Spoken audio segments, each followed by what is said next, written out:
Thursday morning, April 22, 2021. I'm Riley King, and welcome to this Thursday morning edition of The Morning Show with Riley King. It's time to rise and shine and get this Thursday off to a good start, where we have a little bit of everything for you in this program.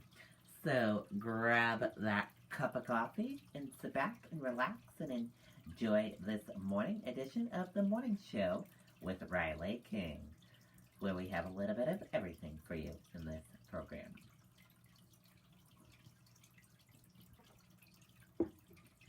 First up, we're going to take a look at your COVID-19 dashboard from Johns Hopkins University in Medicine. Let's take a look at that right now. And here is a check of that COVID-19 dashboard from Johns Hopkins University in Medicine. Your global cases are 143, 915, 083. Your U.S. cases are 31, 862, 987. Your global deaths are 3060, 569, and your U.S. deaths are 569, 404. And that is a look at your COVID-19 dashboard from Johns Hopkins University and Medicine. Now let's get to some other news.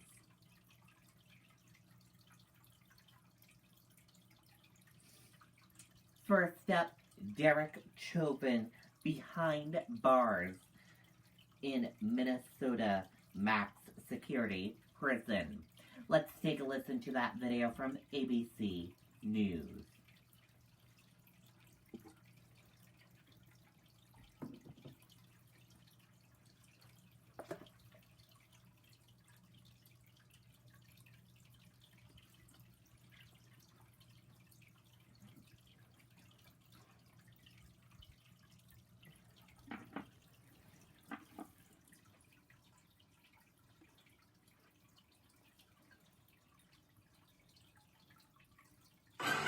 Good evening, and it's great to have you with us here at a Wednesday night. We have a lot to get to tonight, and just 24 hours after that verdict in Minneapolis, former police officer Derek Chauvin found guilty on all charges in the death of George Floyd. Tonight, the Department of Justice now announcing a sweeping investigation into the practices of the Minneapolis Police Department. And tonight here, 2 new cases involving police now in the news. A little more than 24 hours ago, Derek Chauvin handcuffed and taken to a maximum security prison about 20 minutes from that Minneapolis courtroom. The mugshot taken at the prison, where he is now being held in solitary confinement tonight to keep him from the rest of the prison population. After the verdict, the images, the relief in Minneapolis, and the peaceful marchers in that city, in the streets of Atlanta as well, in Albuquerque, New Mexico, to the images from Brooklyn right here in New York. And this evening, what we're now learning about this sweeping new federal investigation into the Minneapolis Department. ABC's Alex Perez leading us off from Minneapolis again tonight. Tonight, former Minneapolis police officer Derek Chauvin is inmate 261557 at Minnesota's only maximum security prison, spending 23 hours a day in a stark cell like this one, isolated from his fellow prisoners for his own safety in what's called administrative segregation. Chauvin, the rare police officer tried and convicted for killing someone while on duty. Bail is revoked, bond is discharged, and the defendant is remanded to the custody of the Hennepin County Sheriff. Chauvin handcuffed and led away. The Justice Department now weighing whether to bring federal civil rights charges against him. And today, Attorney General Merrick Garland putting the entire Minneapolis Police Department under the microscope. The Justice Department has opened a civil investigation to determine whether the Minneapolis Police Department engages in a pattern or practice of unconstitutional or unlawful policing. The probe will assess whether the department engages in discriminatory conduct. It will include a comprehensive review of the Minneapolis Police Department's policies, training, supervision, and use of force investigations.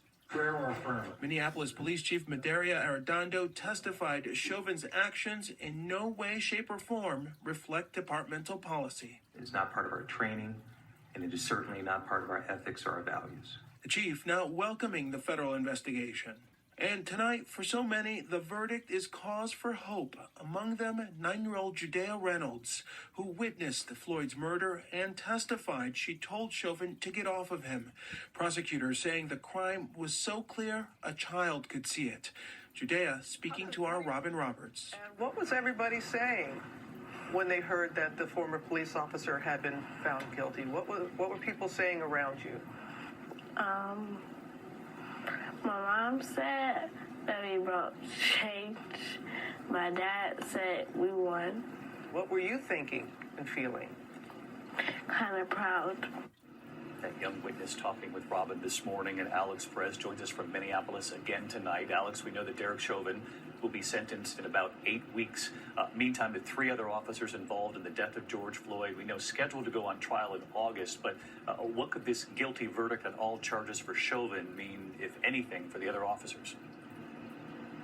Yeah, David, all 3 of them are charged as accomplices with aiding and abetting second-degree murder and aiding and abetting second-degree manslaughter. Now, given yesterday's guilty verdict, it remains unclear if they would try to strike a plea deal to avoid going to trial altogether. David? All right, Alex Perez leading us off again tonight. Alex, thank you. Hi, everyone. George Stephanopoulos here. Thanks for checking.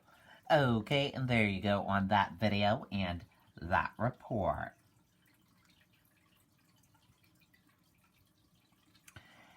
Teenage girl fatally shot by police in Ohio. Let's take a listen to that video from ABC News. Solstice Lager by Stella Artois.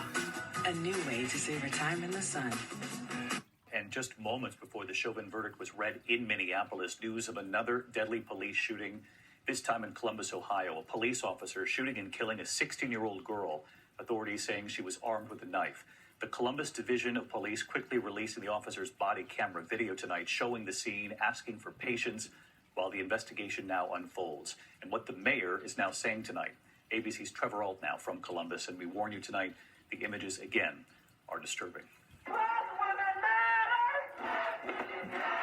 Just hours after Derek Chauvin's guilty verdict, outrage erupting in the streets again over yet another police shooting, this time in Columbus, Ohio.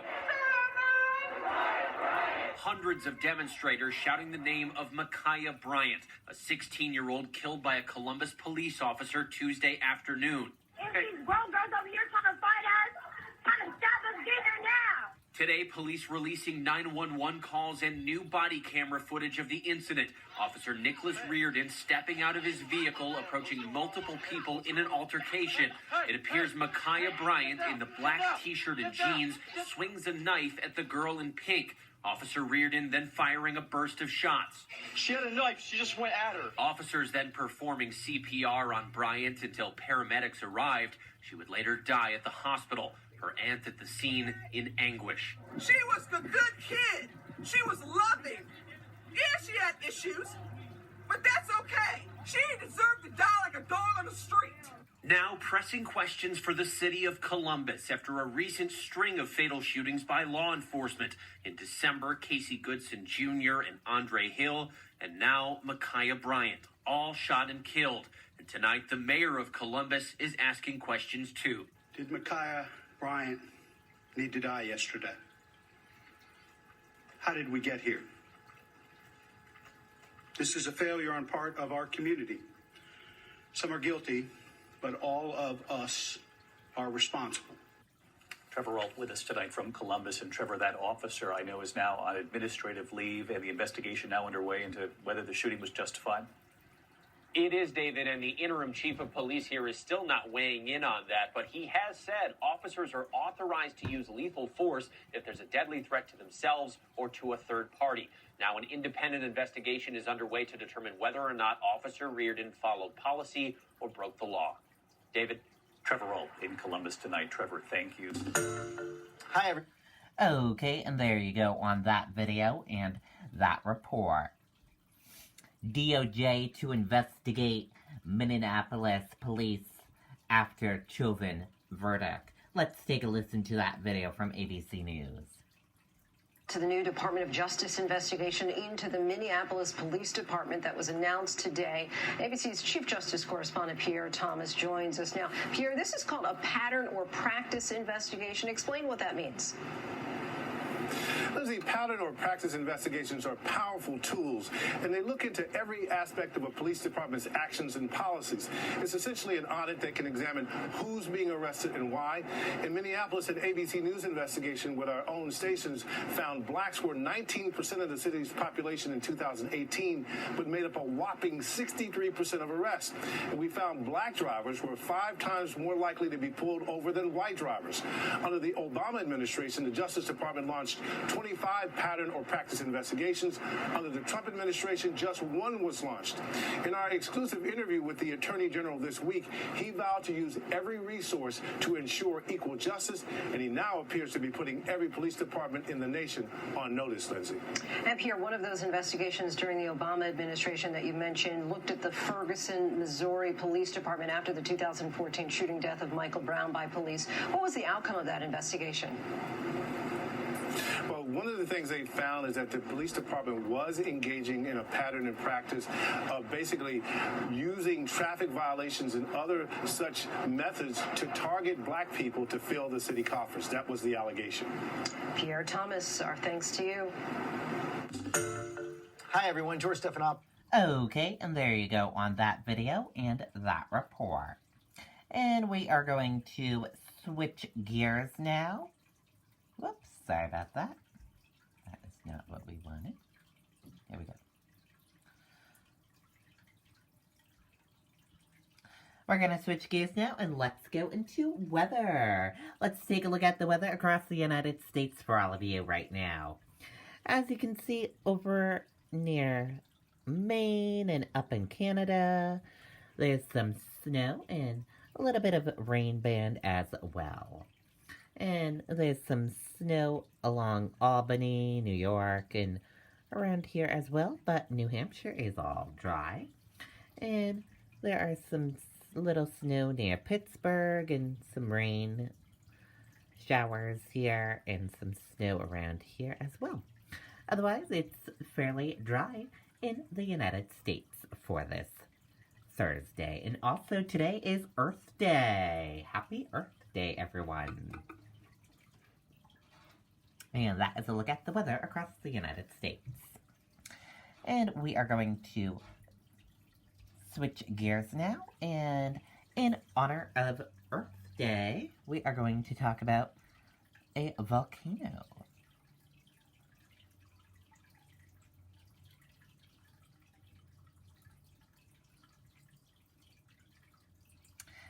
Scientists race to rare volcano eruption in Iceland.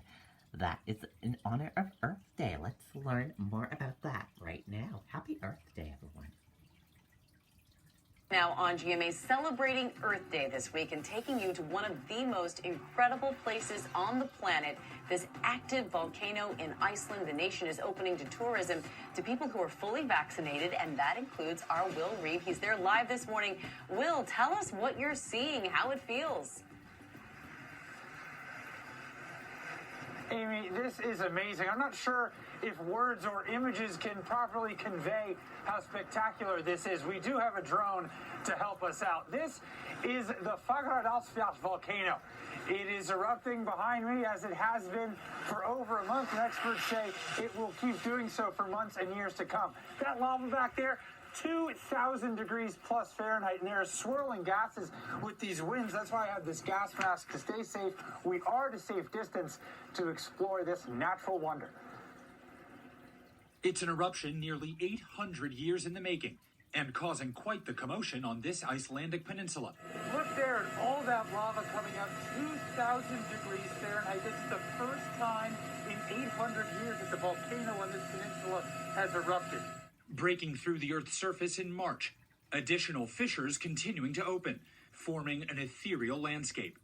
Iceland's eruption is classified as effusive when tectonic plates pull apart, exposing glowing rivers of red lava. The eruption is happening in just about the best place it could because it's happening in a place that's quite far from any human habitations. and it's quite far from farms. Helicopters circling around, tourists hiking down to the foot of the lava that keeps expanding by the day, new fissures opening. This volcano will be here for a long time. Now scientists are racing to Iceland, not only for what it can teach us about our own planet, but for what secrets it might hold about other planets like Mars. Iceland and Mars are very similar in that they both have volcanoes that are really similar type. And the volcanoes on Mars, we haven't seen one of those erupt. We know that they've erupted in the last couple million years to billions of years, but we've never actually seen one. Back here on Earth, warnings to be cautious. People need to take care. It seems to be a nice, enjoyable eruption. There is plenty of dangers in the area. As thousands converge to bear witness to a breathtaking spectacle.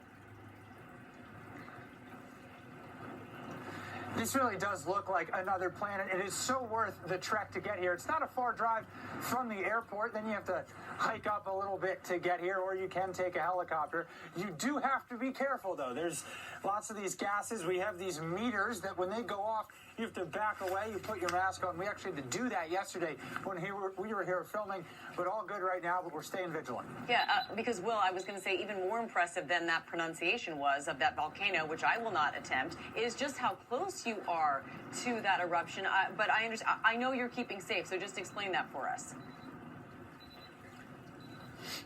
Yeah, we're keeping a safe distance. We're mindful of these gases with the masks, and we're far enough away from the volcano that we're okay. We do have to be mindful of earthquakes, though. Last night, as I was going to bed, my room started shaking, and I realized, oh yeah, that's how this volcano started in the first place. So they expect that new fissures will be opening up. I'm going to have to come back and take a visit. This has been my first international trip. I am fully vaccinated. I'm following all the CDC guidelines on international travel. We're following protocols for COVID here on the ground, and feeling incredibly lucky to be in such an amazing place. Yeah, it is so incredible to witness, Will. Thank you for your reporting, and we want to tell everyone Will is back in our next hour with even more from Iceland. Michael? I want to hear him say the name of the volcano again. Well, hey there, GMA fans. Robert. Okay, there you go. Very cool indeed. And also tonight, on the Riley King Network, I have a Earth Day special that is on tonight, right here on the Riley King Network. So be sure to tune in for that Earth Day special tonight. And switching gears now, we're going to talk about some technology.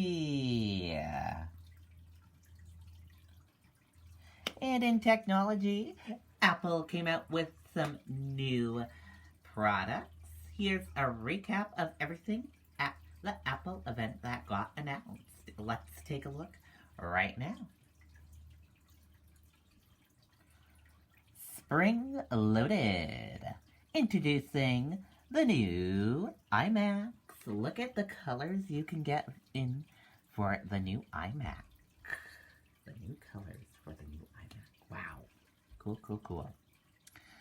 Introducing the new iPad Pro. Introducing the iPhone 12. Purple, a purple color. Introducing AirTag.